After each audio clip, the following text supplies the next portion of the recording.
Θέλω, αγαπητοί μου αδελφοί, να ανοίξω το στόμα μου για να μιλήσω περί της υψηλής υποθέσεως της ταπεινοφροσύνης.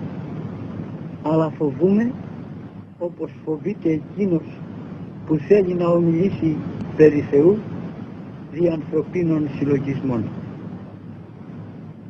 Η ταπεινοφροσύνη είναι στολή της θεότητας.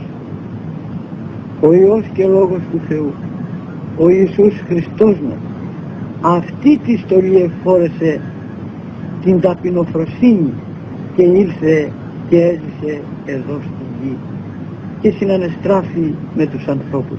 Αυτό το ένδυμα φορούσε, το ένδυμα της ταπεινοφροσύνης. Αυτή ήταν η στολή του. Όλη του η ζωή ήταν ταπείνωση. Με την ταπείνωση εσκέπασε η θεότητά του. Με την ταπείνωση εσκέπασε τη δόξα του.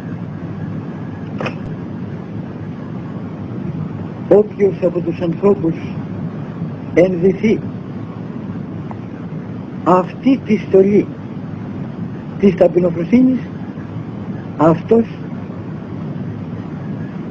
γίνεται ή μάλλον ομοιούται με τον Ιησούν, διότι των ταπεινών άνθρωπων ουδής τον μισεί, ούτε τον επιποιητεί, ούτε τον καταφρονεί, επειδή τον αγαπά ο Κύριος.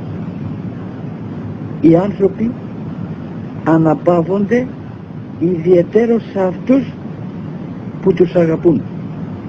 Ο Κύριος αναπαύεται στους ταπεινούς.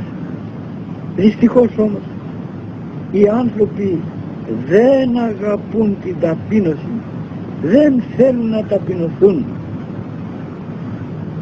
δεν θέλουν να ταπεινωθούν για να τους αγαπά ο Κύριος, αλλά αγαπούν οι άνθρωποι την υπερηφάνεια και γίνονται όμοιοι με τον Σατανά.